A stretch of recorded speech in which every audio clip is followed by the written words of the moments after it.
gusto na tanggalin ang Vice President, iboto nyo yung team nila. Yung kung may gusto na manatiling nakakulong si Pangulong Digong sa Netherlands, iboto nyo yung team na yun. Pero yung kung may gusto na itama natin ang maraming pagkakamali dito sa ating bansa, lalong-lalo na yung pipigil para hindi maalis ang Vice President, alam po ninyo kung sino iboboto ninyo. 30% ng pera ng kaban ng bayan napupunta lang sa bulsa ng iilan. Kaya lalong humirap, lalong lumubha ang kalagayan ng ating bansa. Puro ayuda. Ang naisip po nila, ayuda, ayuda, ayuda. Akap, ait, mait, tupad. Hindi po yun ang paraan para pagsilbihan.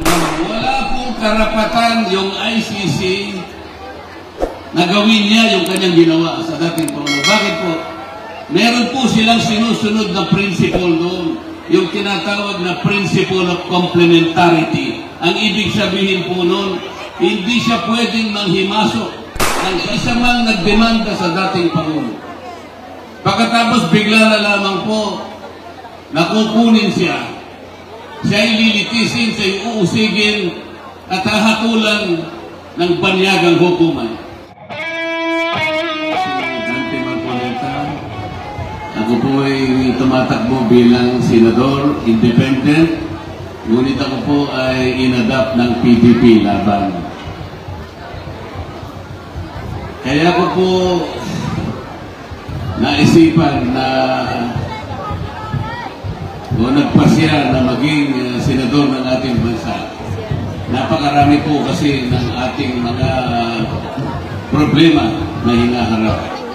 Halimbawa po ngayon, kung tatanungin ko kayo, kung masaya po kayo sa napakamahal na presyo ng pangunahing bilihin ngayon, napakamura po ba ng presyo ng pagkain ngayon?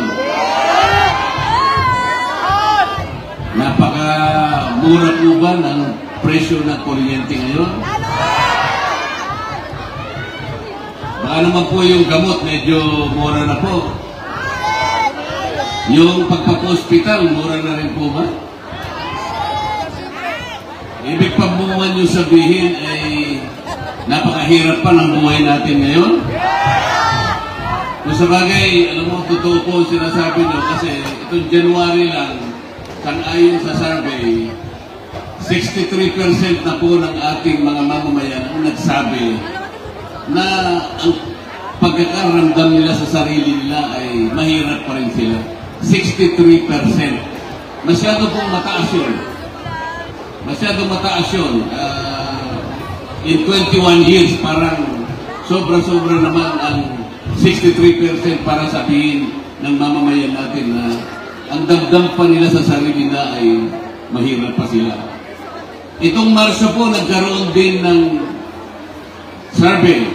Alam po ninyo, mahigit sa 27% naman ang nagsabi na nakaramdam po sila ng gutom. 27%. Ang ibig sabihin po noon, halos higit sa 7 million na pamilya po ang nakararanas ng gutom sa kanilang buhay. Kung halimbawa po ang isang pamilya ay may 5 miyembro, halos 35 million Pilipinos po ang nagsasabi na nakakaramdam po sila ng gutom. Totoo po ito. Napakarami po ng problema ang hinaharap ng ating bansa.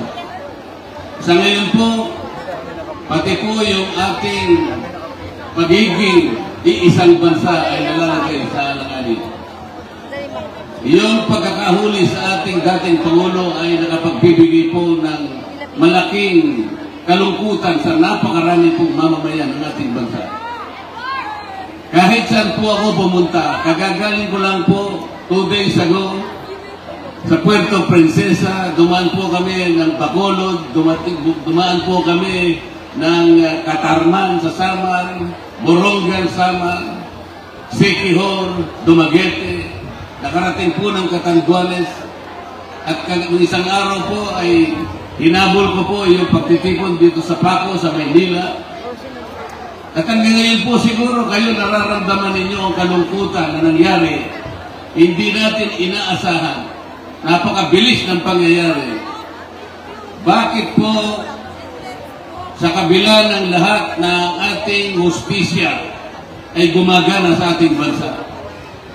Mula po sa pinakamababang hukuman ng ating bansa hanggang sa pinakamataas na tribunal ang ating Supreme Court. Gumagana po. Pati po ang ating mga piskalya nakakalat sa buong Pilipinas, gumagana po. Wala ni isa man nagdemanda sa dating Pangulo. Pagkatapos bigla na lamang po nakukunin siya. Siya ay lilitisin, siya ay uusigin at hahatulan ng banyagang hukuman. Sino po sa inyo ang makatatanggap ng ganung pangyayari? Masaya po ba kayo sa nangyari? Tama po.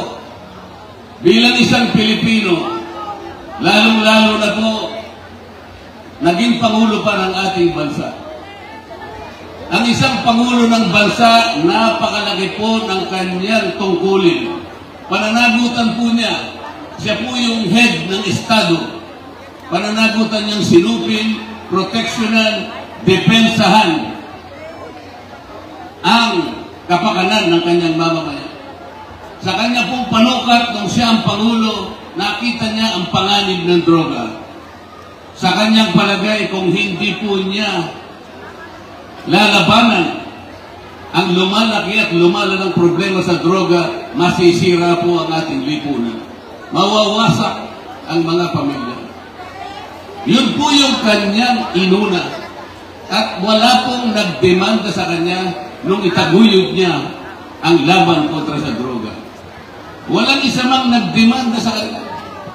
Ang katotohanan po, yung kanyang programa ay binadgetan pa ng ating pamahalaan. Hanggang sa yun ay may sa katuparan at nakita naman po natin ang tagumpay ng kanyang kampanya laban sa droga. Marami po dito sa Maynila, yung mga eskinita na hindi na dating nadadaanan dahil sa takot ng ating mamamayan. Naging bukas lahat, naging malaya, naging ligtas, pati gabi, malayang nakadadaan ng ating mga babae. Sa Quezon City po, bibigyan ko kayo ng magandang halimbawa, yung kahabaan ng Commonwealth Avenue, magmula sa Pilcoa at Tagusca hanggang doon sa Fairview. May 7 hanggang 8 barangay po ang nakalatag sa kahabaan ng Commonwealth Avenue. Nung wala pa yung kampanya sa droga, merong 35 hanggang 40 insidente ng holdapan at pagnanakaw araw-araw doon sa kahabaan ng Commonwealth Avenue. Pagkatapos ng laban sa droga na yan, doon lamang nagkaroon po ng kapayapaan. Naramdaman po ng mamamayan ng lugar na yun kung gaanong benepisyo ang naidulot.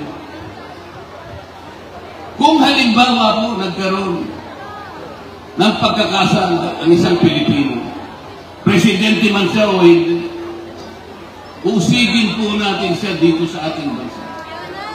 Wala pong karapatan yung ICC na gawin niya yung kanyang ginawa sa dating Pangulo. Bakit po? Meron po silang sinusunod na principle doon, yung tinatawag na principle of complementarity. Ang ibig sabihin po noon, hindi siya pwedeng manghimasok ng basta-basta. Pwede lamang siyang manghimasok kapag yung ating judicial system, yung ating husgado ay hindi na umaandar. Hindi na gumagana. Ayaw nang gumana. Ayaw niyang gampanan ng tungkulin niya. Doon lamang pwedeng pumasok ang ICC. Sa makatuwid, kahit na po bukas at gumagana at nagpapangsyon ang ating judicial system, bigla na lang silang nakialam, biglang pumasok sa ating bansa. Parang isang sampal sa mga hukuman ng ating bansa. Wala ni isang Pilipino. Walang isang Pilipino ang tatanggap mo. Tingnan po ninyo nangyayari ngayon. Imbes na ayusin po ang ekonomiya ng bansa para yung lumulubha na kahirapan sa bansa kahit papano'y maayos natin kahit konti. Ano po yung tumataas? Hindi yung kabuhayan. Ang tumataas dito yung corruption sa ating bansa. 30% ng pera ng kaban ng bayan napupunta lang sa bulsa ng iilan. Kaya lalong humirap, lalong lumubha ang kalagayan ng ating bansa. Puro ayuda. Ang naisip po nila, ayuda. Akap, AIX, MAIT, tupad. Hindi po yun ang paraan para pagsilbihan ng mamamayang Pilipino. Diyan sa subsidy na yan,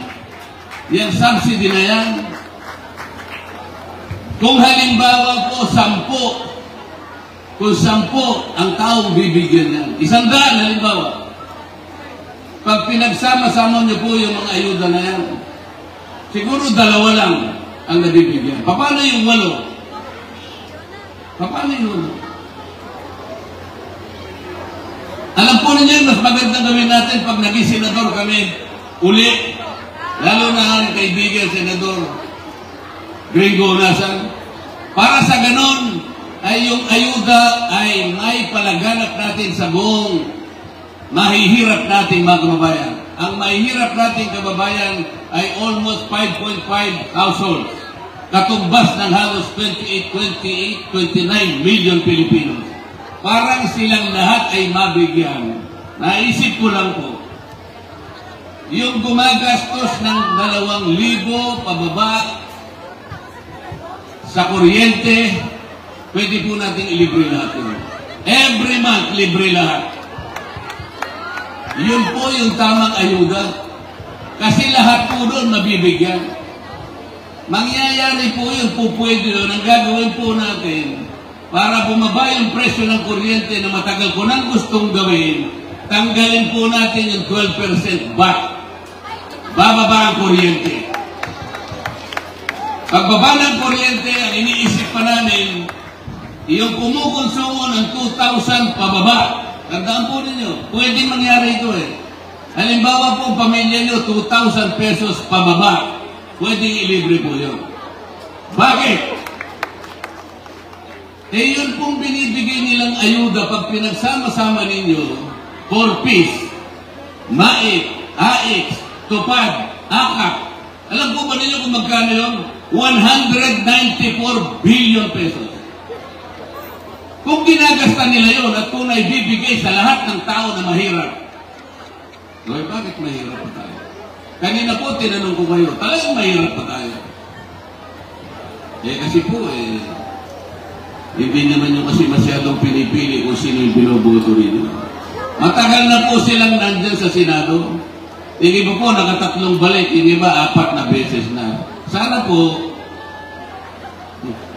nasa inyong mga kamay naman po yun. Nasa inyong kapangyarihan po yun. Kung pipiliin po ninyo, magsimula po tayo sa Mayo 12. Kung pipiliin po ninyo, ngayon po kasi, aminin mat nila o hindi. Talaga pong yung Senado ngayon, kumbaga sa niluto, hindi natin alam kung anong klaseng luto. Iba-iba ang sahog, iba-iba ang sangkap. Basta na lang niluto, sa tulong po ninyo, niluto ninyo yung Senado, pero hindi natin alam anong luto po ito. Kasi kung paksiw po ito, alam po natin kung anong sahog natin kukunan. Kung sinigang, alam po natin kung anong sahog. Kung adobo, kung mechado, kung estopado, kung kare-kare, kung pansit, alam natin kung anong sahog ang ating gagamitin. Bigla po ninyong pinagsama-sama lahat ang mga sangkap at mga sahog. Kaya, taka nyo niluto, inihain sa hapag ng sambayanan, sasabihin po ng mga tao, ano po ba itong niluto ninyo? Paano ba namin kakainin ito? Sasabihin po ba ninyo, huwag na po ninyong itanong kung ano luto yan, basta kainin ninyo. Mahirap po yan. Mahirap po yan. So meron po ngayon na nandyan at ngayon pupunta na naman sa inyo at makikiusap na naman sa inyo. Tulungan niyo po kami, magsisilbi kami ng tapat sa inyo. Bahala po kayo kung kung pakikinggan niyo po sila. Sa hirap ng buhay natin ngayon. Ano po ang relasyon na sinasabi namin? Bakit po nagpipilit po si Dante Marcoleta, Senador Gringo Onasa, na isama niyo uli kami dito sapagkat yung niluto natin, hindi natin alam anong lasa. Ano po ang relasyon namin ngayon? Ilagay niyo po kami para kami po ang magiging magic sarap. Baka po kasi, kahit ano pong niluto yun, magkakaroon po ng konting lasa sapagkat nilagay niyo kami dyan. At mula sa konting lasa na yan, magkakaroon po ng pag-asa. Yun po ang aming gustong mangyari. Makakapili po kayo ngayon. Napakadali pong pumili ngayon. Yung pong may gusto na tanggalin ang Vice President, iboto nyo yung team nila. Yung pong may gusto na manatiling nakakulong si Pangulong Digong sa Netherlands, iboto nyo yung team na yun. Pero yung kung may gusto na itama natin ang maraming pagkakamali dito sa ating bansa, lalong-lalo na yung pipigil para hindi maalis ang Vice President, alam po ninyo kung sino iboboto ninyo.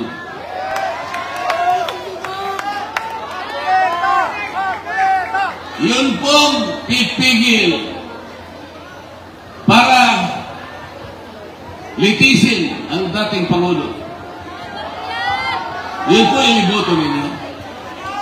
Yun pong makakagawa ng paraan para ang dating Pangulo ay makauwi sa lalong madaling panahon. Yun po ang iboto nyo. Kasi yung kabilang team, wala po silang, hindi na sila kumikibo eh. Tanungin nyo, parang walang nakita, parang walang naramdaman na nangyari. Hindi sila kikibo. Ewan ko kung isasagot nila sa inyo pag tinanong ninyo. Ano po bang masasabi ninyo? Kayo pong nandiyan sa team na yan. Hindi po sila kikibo. Pero kami, ano pong tawag nila sa amin? Kami rin po ay Team Suka. O suka na kung suka. Pero kahit pa paano may asin po kami. Hindi po namin alam na Senador Gringo, sila naman kung ano sila. Bahala na po kayo kung anong team sila.